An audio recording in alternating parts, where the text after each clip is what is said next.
power with AI. I mean, nowadays we should all assume that everyone is using AI, right?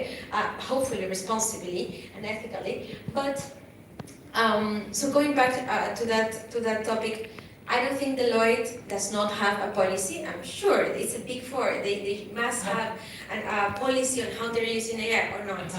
If someone is smiling, they don't have. Well, personal opinion. This is not a UNESCO position. Sorry. Sorry, did you get it? I was making a joke. I said I'm from the before. Oh. And they're all. I didn't get that last one. Oh, yeah, probably. But this is an assumption. Whether they have it or not, they did not implement it in the right way because someone there did not review it.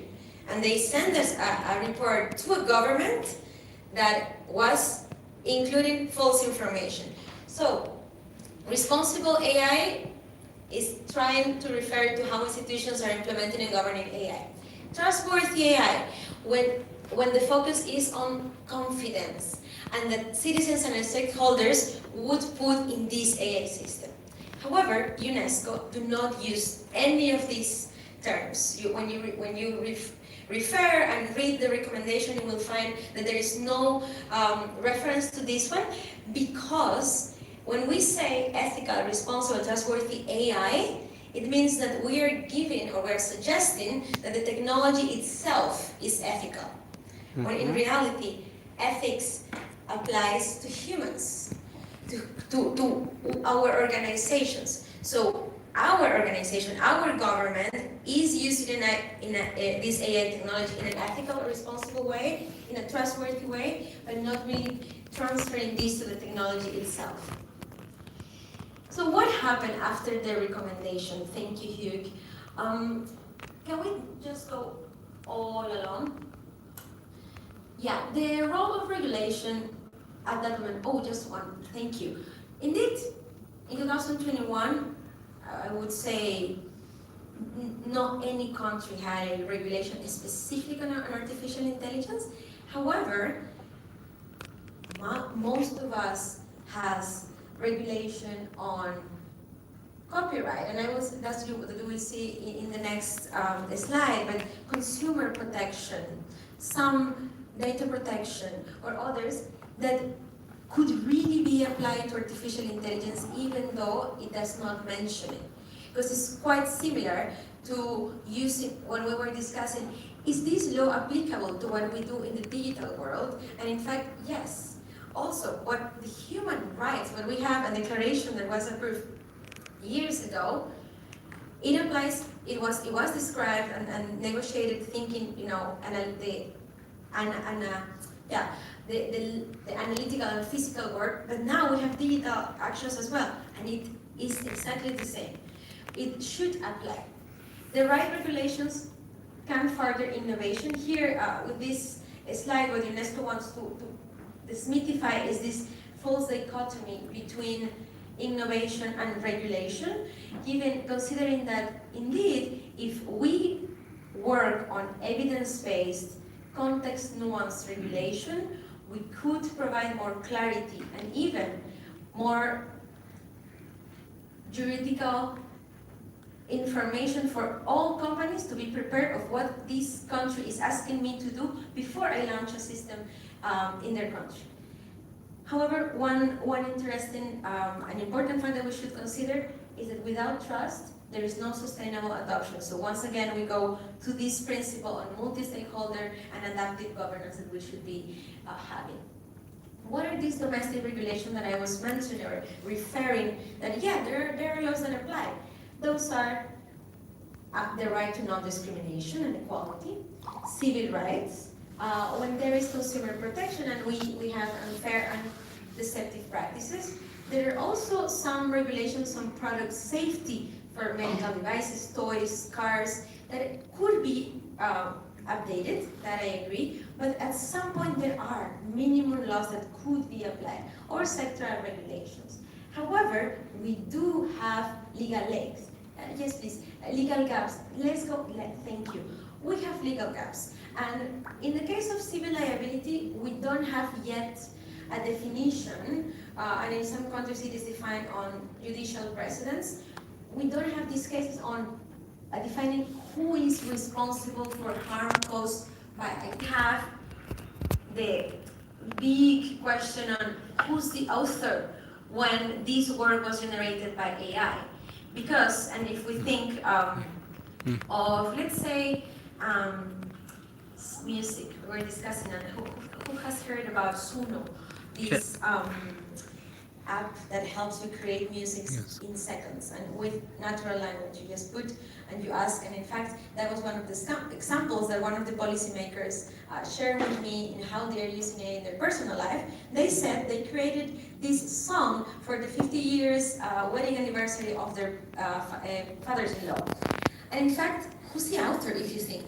Would that be the singer or musical group that it could be really similar and it was inspired to create the song generated by the AI?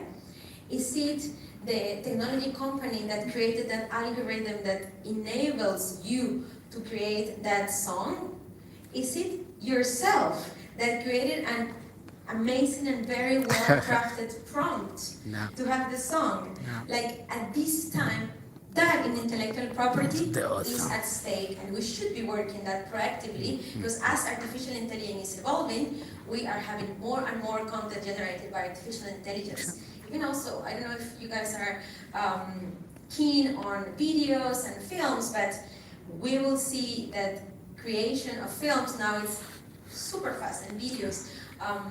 And there we have image rights and all the discussion that should be taken into high importance. Labor rights as well, and we have automation without adequate worker protection, but at the same time we have some companies that are using artificial intelligence in several parts of the work.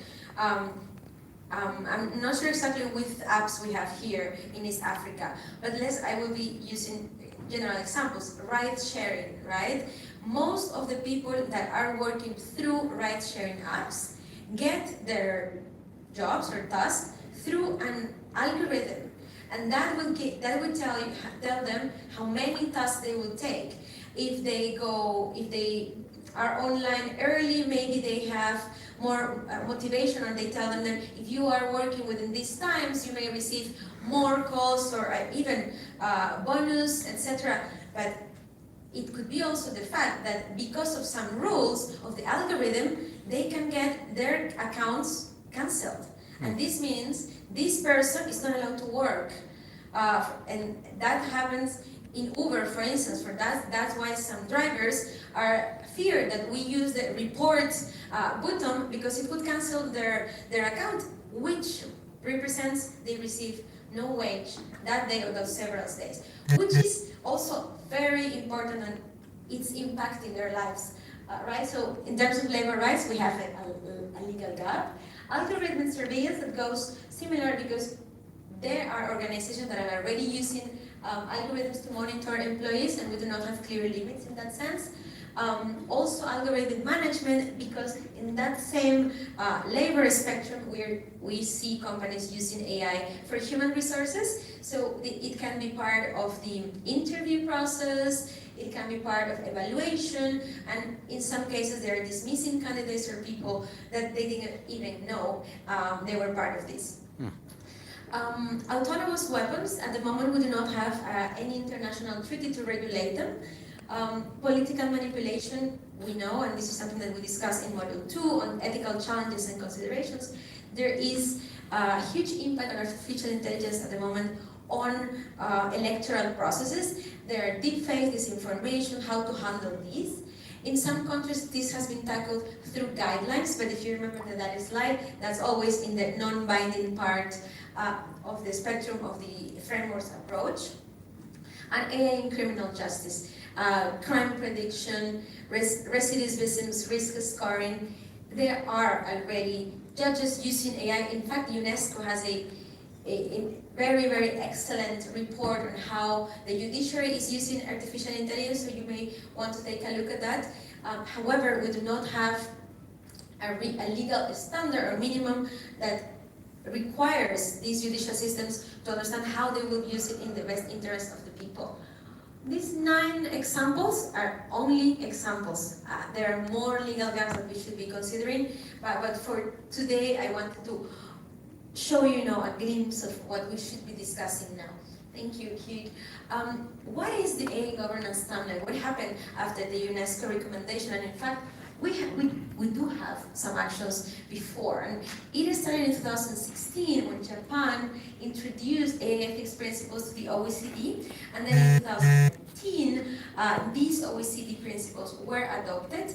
Not only OECD country members adhered, but also non-members, because they were the first and initial grasp of what the world would say, this is what we want for an AI system to be developed in an ethical way. And the G20 also adopted it, inspired by the OECD AI principle. After this, and it took 2 years considering that UNESCO conducted multi-stakeholder consultations in all over the world, considering the voices of everyone. 2 years after, in 2021, at the General Assembly, it was adopted.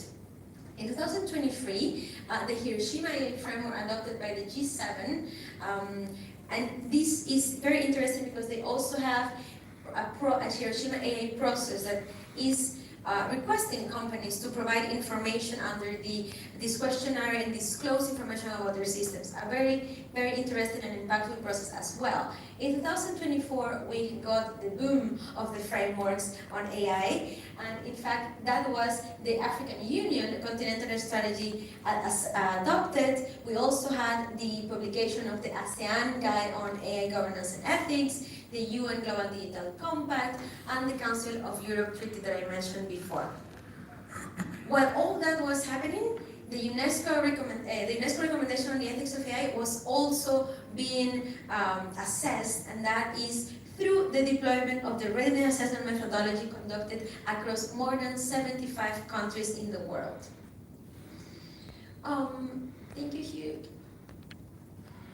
What do we have now? Now I'm going to focus into the legal frameworks that are in place, because some countries started the work of regulating artificial intelligence, and we see that are emerging prohibitions. Although we do not have an international AI framework that is mandatory or binding at the moment, there are some countries that started improving their laws, and these are the sphere where we see prohibitions or restrictions. And that goes to social scoring, biometric mass surveillance, secret profiling, deception and manipulation, biometric categorization, the analysis of our emotions, predictive policing, and untargeted scrapping to develop facial recognition technology. All these, I would say that at least we are having some consensus that these are not acceptable uses, and for that, countries are already prohibiting or putting as high-risk uses. We also have emerging standards that, if you remember that slide where we have, this comes from the industry part, and that are not mandatory. However, IEEE also standards, and the European Committee for Standardization and the European Committee for Electrotechnical Standardization. Those are the bodies that at the moment are bringing some standards and that could be used for regulation. Now, let me go briefly to some regulations that we have, so you can get an idea of what's happening out there. On the EU AI Act that was approved in 2024, and it's going to be enforced along this year, having a big implementation this year as well, although there are some changes, considering that they have approved an omnibus trying to do some changes or helping the private sector with the implementation of this. The objective of the EU AI Act is to protect fundamental rights and harmonize the EU market under this regulation. The approach is ex ante and categorizing AI systems based on their risk level. So that's why we have the EU AI Act as the golden standard on risk-based approach. And many of the countries have considered that. For instance, in Latin America, we have Peru and El Salvador, the only 2 countries that have approved the laws, and they use this risk-based approach, for instance. They have prohibited certain uses of AI, and it operates in complementarity with existing regulations, GDPR for data protection, product safety, product liability. Also, what are the high-risk AI systems for the EU AI Act? Similar to what I already presented, biometric identification systems, AI and critical infrastructure, employment decisions, education and training, public service decisions, law enforcement, immigration, life and health insurance, and administration to justice. Then I did this a small table so you could see since February 2025 we have the prohibition of AI systems in place already since last year. These examples are all three, but I already showed the list. We also have that penalties go up to 35 million euros or 7% of the annual global turnover if any company violates the prohibited practices. And the high-risk systems, for now, obligations that go from August 2026. And there goes what I just mentioned, right? Credit and public services, justice and civil processes, employment and recruitment. When they are required, mandatory human oversight, registration and auditing, and prior impact assessment.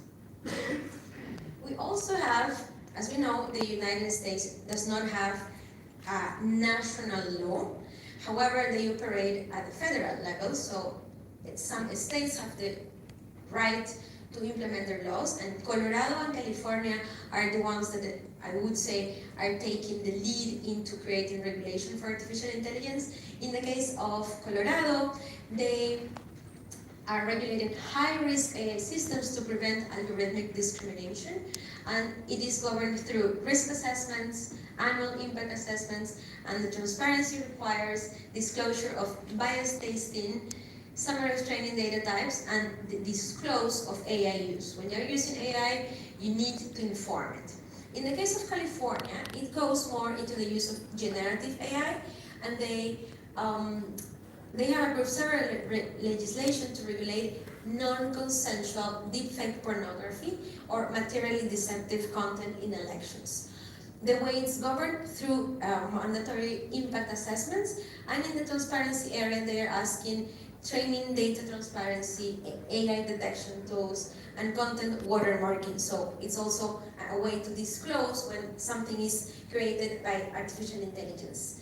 Then if we go to Asia, because this is a region that also has come with some regulation, we could see 3 countries that already have approved a law in that sense. South Korea, in one hand, actually that was the second country in the world after the European Union approving a law, and that's the AI Basic Act, the most comprehensive AI law in Asia at the moment, that was, as you can see, it was approved in 2024, but they gave the whole year of 2025 for enforcement, and it started to be enforced January this year. They request mandatory fundamental rights impact assessments.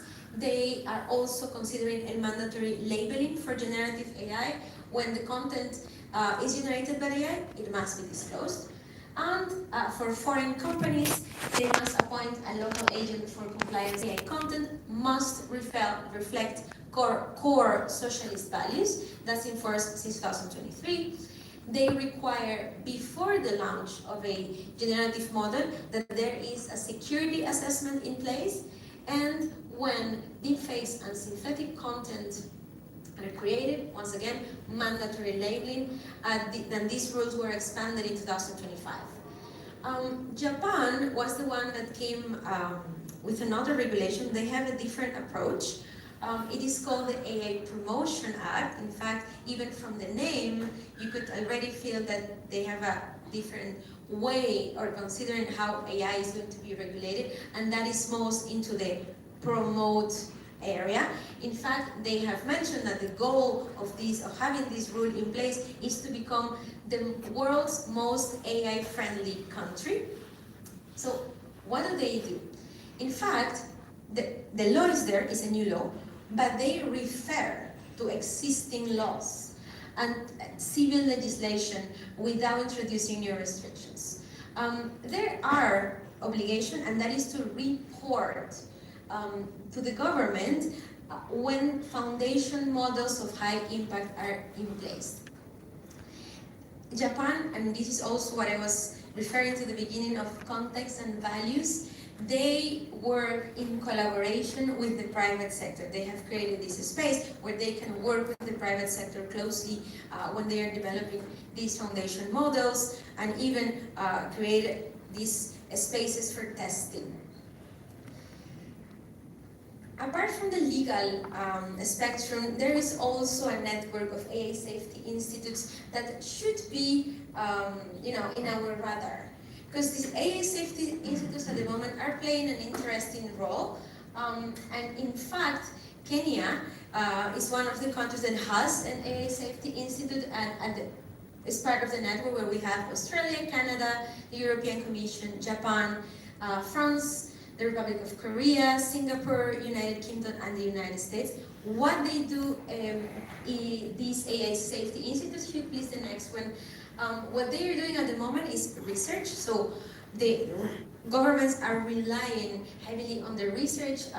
They are working with the scientific community and creating, this information on what are the capabilities of these advanced AI systems, and share the relevant results and benefit from best practices from other countries, which is actually very positive, and actively engaging partners, stakeholders in all regions by sharing information and technical inputs. We have came to an end, so if we still have time, I would like to practice what we have learned and also get your inputs on how you're seeing it. But before doing that, is there any question, comment, concern you would like to share? I think we have some minutes to open the floor if that's the case.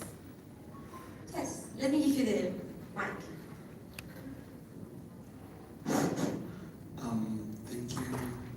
Thank you, Paula, for a very insightful presentation. My name is Kuria. I'm here in my capacity as a UNESCO delegate. So I serve in the social sciences department as an AI expert. So recently, Kenya just released the artificial intelligence bill for 2026. And among developers, because I'm also a developer, there was a lot of pushback as to who a provider and who a deployer is. Because the scenario right now currently in Kenya is, if I develop a system, I'm also tasked with deploying it because I'm the author of the work. Now, that raises a huge concern for contractors, because if a company wants an AI system to be developed and they don't have people to deploy it or the technical know-how, I'm one will be tasked with deploying it. If there are any impacts which have been raised through this presentation in terms of human rights, in terms of bias, for example, the pushback will be on me. And then there's also a hefty fine of about, I think, 5 million shillings. And that's not clearly stated on whether it will be catered for by the provider or the deployer.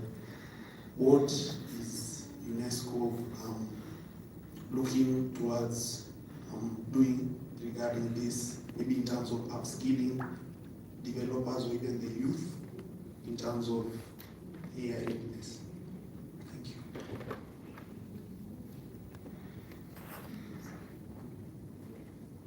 Thanks, Korea. And maybe your question is also in the minds of some others here in the room. I wish I had the answer, because I am, as you, an AI ethics expert without borders. I'm not specifically the staff of UNESCO, but I do know that in this course, the AI ethics, AI for civil servants training, we work together to analyze the AI life cycle, right? And that's key, for instance, for policymakers to understand what is the process to get an AI system in place, and who are the actors involved in each stage of this life cycle. Because what you mentioned about the AI the AI bill in Kenya, something quite similar to happen in the EU AI Act. Because also was okay, so where do I fit? I am the developer, the deployer, and all the different actors that participate because this is happening. So in the, I don't know if you would like to complement as well, but in this course, UNESCO is already tackling this part while we define the AI life cycle and different actors that participate. Thank you very much. I don't have the answer, but what I want to insist on, my name is Gladys from UNESCO. We are still kind of mapping the ecosystem and assessing the needs, and this is one of the needs. And this allows also to be able to connect to the existing framework, and maybe this is the nice moment to mention about what has been presented yesterday at the Digital Leaders Forum about the ESC Alliance, which has also a capacity building component where we want to see the opportunity to identify very critical needs, including the capacity building that will be addressed to developers beyond the civil servant at large. So that space brings ESC, but also GIZ and other stakeholders, where we want to see the cooperation that we need to some of these. And I see David they want to add more. Saying that, maybe this is also the opportunity because we are in a capacity building where we are, as the moderator or the facilitator said, we are just giving a very little aspect of the whole corpus, and it's very important for you to know we took advantage, and we are very grateful for both ESC, ISTECO, and GIZ. We are taking advantage of this conference to also provide this full training to our lead national experts that are leading readiness assessment methodologies in the different countries we serve.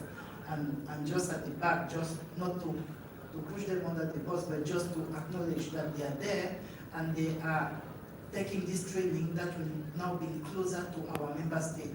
We have the national expert for Somalia, Dr. Fuad. We have the national expert for Djibouti, Dr. Hussein. We have the national expert for Comoros, Engineer Karim. We have the national expert for Mauritius, Dr. Suraj. We have the lead national expert for Tanzania, Dr. Niman Duma, who has worked with another interesting guy who has been moving around the room and which is now with GIZ, Kesa Mohamed Ali. We have the lead national expert for Uganda, Dr. Joyce, that you also had heard at the plenary session that was discussing ethics. And he is sitting this side, the lead national expert for Rwanda, we are in Rwanda. Claude Bigisha is also there. So we really took advantage of this moment to bring them along. There are more of them, but because of different constraints, not all of them could be there. So that we make sure beyond a moment like this, we continue the conversation at the national level and to bring the capacity building that is needed to the different stakeholders. To David, and then come to you. Thank you, Vic, and very good morning. Good morning. Good morning. Thank you, Paula. Thank you, Vic. I think that this is a very good point to come in with a little remark. Can we get a big round of applause for Dr. Schuh? Thank you. Yeah, quick one. As you know, GIZ is part of the ESC Alliance in the implementation. The ESC Secretariat is coordinating. ESTECO, IOC, and GIZ are implementing together. I think this is important to say. It's not a GIZ program, it's an ESC program. So it's essentially your program. And it's implemented by default in all of the states. Please take this with you if it was not that clear yesterday. And we're super happy to have the ability to pull in partners like UNESCO with the government, the team, and ethical AI without borders. Because we believe it's important that we also have one face to the customer. Otherwise, you get overrun by the different organizations, and everybody comes with their own product and their own tool and their own idea. And essentially, AI is about your idea and your way. And with the Digital Leaders Forum, We want to assist creating a platform where you can exchange, collaborate, and even integrate on the agenda. But we also recognize that none of you is the same. And you all have your different perspectives, and you are at a different stage in your AI journey. So it's important to create your own flavor. But then we have an East African AI cuisine, an AI kitchen in which we can bring our food and cook together. Let me also share that we plan to have the next Digital Leaders Forum in about half a year. We usually want to promote this platform twice a year to build a community of practice and a relation. But in the meantime, there shall not be radio silence. So if you allow, you will hear from us. Because we have a very comprehensive AI training course that has been developed together years ago in a global program, Fair Forward, that some of you might know, between UNESCO, GSA, and partners. And this course is free of charge, open, available online on the ESC Academy. They call it Ijumuia. I believe also something that's probably not so well known, and we want to popularize that. Because you can get all free access, and you can even, if you're the front runners, you can even promote it to your public servant colleagues. At the end of the course, there's a certificate that could build to then more in-depth capacity building that we will promote and offer for your individual perspectives. I think that's it, because at the end of the day, again, please don't follow China and US. Find your own way. I've not listened to the last part. My name is Joseph. My question is just on maybe when conducting the assessments, sort of the examples used of EU, Japan, China. These are nations that have a very high digital penetration in terms of infrastructure. Everything's on the ground. So those laws they have maybe are set up in this that kind of setting. While if you come to East Africa, you have those that are high digital penetration, and you have those that are quite low, which is South Sudan. I'm coming from. So what can we draw, given having assessed that, and here's a country that has very low digital penetration? How do you, what makes?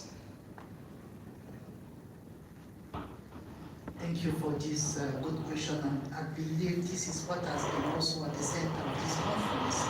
We have had a presentation of the ESC AI strategy draft, which is meant to be a kind of equalizer for all the ESC countries in terms of not just complementing the assessment that we are doing, for instance, at UNESCO, but really assessing where the different countries are, what are the gaps existing, and what are the complementarity that could be built. A lot of conversation is happening in terms of data.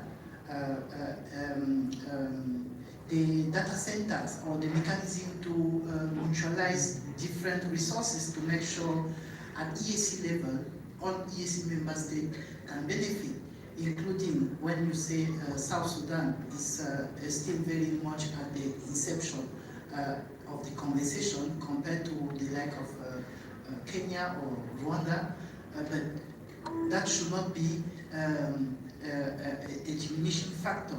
What is the ecosystem that could be built so that all the advantages or the achievement of the ones can serve and allow the others to catch up easily? And it speaks also to the whole dimension of the capacity building infrastructure that is being discussed to be put in place to proactively engage the member state. At the Digital Leaders Forum, again, including what from a financial or the infrastructural perspective, what are the offers? And we have had a lot of presentation to that effect, for which the member state themselves and they want to ensure they follow through the stakeholder, through ESC bodily. Yeah. Can I just compliment your answer Hugh, because I think you're also seeking for, practical understanding, and I think that's why some of the principles that I mentioned are key. So, and what you said, I completely agree. Sorry, I didn't get his name, but indeed, it's not to copy what some other big countries have done at the time, because one, we don't have the same level of development of the technology at the moment, and we're probably seeking more development. And on the other hand, it's also the different regimes we have, whether, for instance, Japan, they want this collaboration with the private sector. So one thing is first, start to think, do we really need the law at the moment, or shall we start with the North, which is the national AI strategy, which puts, the foundations on where we want our country to go with artificial intelligence. And through this AI strategy, you develop the principles that you guide. Then, and I would say, if we do not have a data protection law, that goes before an AI law. Because the data is the oxygen of any artificial intelligence system. There is the modules that go after this module are on opportunities of AI in public service or implementing responsibly artificial intelligence. There's also a module on public procurement. So we would go into AI, for you as a user, not only as a regulator, right?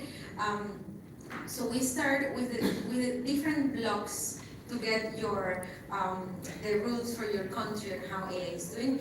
And multi-stakeholderism is key as well. So make sure to get, as for the round, you have the steering committee that is part of helping you get the footprint of your country. And for that, the RAM experts could help you provide who are these key actors of your AI ecosystem, AI tech ecosystem. And then you go identifying whether maybe there may be built in a sandbox, which is this safe space where governments can work with the private sector. But once again, there is no one gold standard. You, with your country and with your stakeholders, the context, indeed, if you could have international cooperation where you can get and see what are the best practices, that's great. But what we will implement in the end, what we would be best fit to your notes. Thank you very much, Paula. First of all, this is a very insightful presentation, very rich content.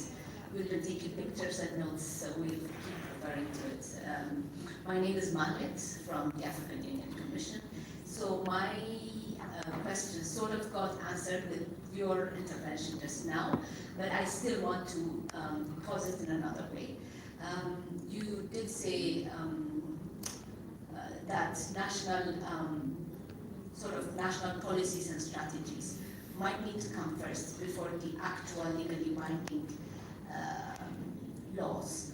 I know you've made some examples from the EU and some of the other countries like Japan, China, and so forth, but do you as a legal professional policy-related educator believe that harmonizing regulations will work for Africa? It's sort of a vicious circle that we are in now because the technology is really going very fast. So if we were to think of having national regulations first and build from there to harmonizing continentally, we would be outpaced by that's my view, we would be outpaced by the technology out there. So what is your personal, sorry to put you in the spot there, but you can feel free to give your personal opinion about that from, of course, a professional perspective. No, thank you. Very humbly and briefly, I would reply, I do believe that harmonizing regulation opens markets, for instance. And that's something that no other region apart from the European Union has reached until now. In fact, the African Union, with your AI continental strategy, personally, I put it always as an example because I believe that is a big, important first step. We don't have that. The ASEAN guidelines is not. I cannot compare it to the AI continental strategy that you guys have. For instance, Latin America, They don't manage to get one single, so with the AU strategy, this is already a big first step, that puts Africa in the center, and I would say the relevance, and even, including them in this, with these presentations, we do it all over the world, we're not allowed to change them. So there we're good. You're asking me to go one step farther, which is harmonizing legislation, right? But going to the binding block of my diagram. I would say that helps because when a developer is developing, these new systems, they do need to have the knowledge. Okay, so I am going to do this risk system of the human rights prior assessments that will be applicable and actually is positive for me to penetrate this market. And if you can gain this through your African Union, that's super positive because it means that you're creating the standard. So I would agree. Indeed, I think getting to there is the hard part. Because then when you negotiate, then you get the different interests from countries, and also once again, personal opinion, not UNESCO. You would get the different countries saying that maybe, in fact, I am not motivated by this because I want my country to be the first one, right? And you see Japan, how they call themselves the most friendly country. We may counter this, and maybe that's one of the reasons why Latin America cannot get even a strategy together, because there's, they want to be first, and also in comparison to other regions when they are seeking cooperation or support. But that would be, I would say, get harmonization on one or two only a spectrum of the whole AI system, because that would be easier, right? For instance, if the African Union could come with a law that really goes into those slide of the legal gaps, and you go into lethal autonomous weapons, for instance, one prohibition, that would be already in the standard last year. Then into bias and discrimination, that would be one other factor where you could say, as a region, let's work together and create this. But if you want to go safety, transparency, explainability, that is going to be super hard. And we see now they're just launching, and it's between Anthropic and OpenAI, the fight now, the battle. But one start launching, and for instance, we got, maybe I'm going too technical and you will tell me, but with Claude, they launched this dispatch program, what you can have in your phone, and this is an agent AI now. You ask them a very simple example. Let's say you send a prompt, organize my downloads folder. I can tell that most of us has our downloads mess. So you asked it, you're not with your computer, and it would do it while you're not there. This was launched 2 weeks ago, and only for the $100 plan, the max. 2 days after, it was available for the ones that pay only the Pro, the $20 a month. They are opening. Yes, this is still in the beta version, so you should be careful. But how they are launching this and getting access to millions of users, dangerous / crazy, right? So indeed, it will definitely will outpace the way when you will be negotiating. That's why my very practical recommendation will be focus on one or two aspects max if you want to harmonize something. That would be more achievable. Thank you. Very briefly, because we need to close. Thank you. So I would just like maybe give some kind of story, okay, to answer Madame's questions. So discussions about harmonization, I remember also started when people were discussing about data protection. Okay, it was the same kind of concern which was happening. Okay, so but at the end of the day, there was some kind of consensus about what people had to say about what are the kind of main central themes that should be shared amongst countries and institutions. Now, the RUN gives you the readiness assessment. How ready is a country? And therefore, the RUN is a very useful tool to guide towards those kinds of potential main themes. That's it. Thank you. Good morning, everyone. I'd like to add another pieces on while we talk about policy maker, I think it's also important to think about law enforcement. Because while we put regulation framework, we in the digital world we need also to pay attention when we have violation, we have breach of security, any kind of cyber security occur, who will act to fix, to correct, to respond. And at the end, we face on the global internet architecture, because today any citizen consents to use a product that was developed abroad from another country, from another provider. And while our governments try to address the issue of sovereignty, we need to define what is the health of the sovereignty. Is it by government level, by the application, by the system developed by the government, by the content, by every citizen's consent to use on a platform developed by a foreign application? So I think that the issue today for us as African is to see how we can have something like EU, like other region that can face those platform providers, those who develop. Because if we go alone, even by region, we can't face them, because we can't have the power to say you can't do this, or even they do, we don't know how to react. So I think that it's important to understand the global architecture of the internet, net neutrality. Everyone can develop something elsewhere in the world. But how do we rely on local, regional, and continental rules? It's the real challenge for all of us, because when something occurs, it's at that time we'd like to know how to address it. And it's a little bit too late. Thank you. Thank you very much. Maybe last.